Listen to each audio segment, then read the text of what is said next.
এই উডবি ব্রাইডকে সাজাতে গিয়ে যে কি অবস্থা হলো তা পুরো ভিডিওটা দেখলেই তোমরা বুঝতে পারবে। 16ই জুন ছিল একটা এঙ্গেজমেন্ট মেকওভারের কাজ। যেহেতু লোকেশন ছিল বালিশা, তাই ভাই আমাকে স্কুটি করে সেখানে পৌঁছে দিয়েছিল।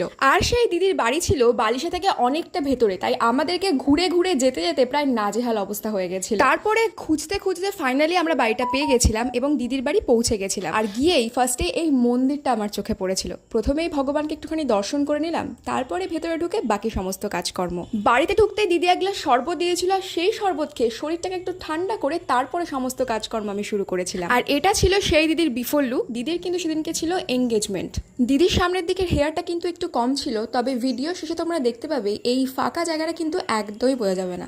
আর দেখতেই পাচ্ছ এখানে একটা দারুণ ফ্ললেস বেস কিন্তু রেডি হয়ে গেছে। আর পুরো মেকআপটা কমপ্লিট করার পর, হেয়ার করার পর, শাড়ি পরানোর পর পুরো লুকটা এরকম দাঁড়িয়েছে। দিদির এঙ্গেজমেন্ট লুক কিন্তু একেবারে রেডি, আর দিদিকে লাগছিল কিন্তু খুবই সুন্দর। তোমরা জানিও তোমাদের এই লুকটা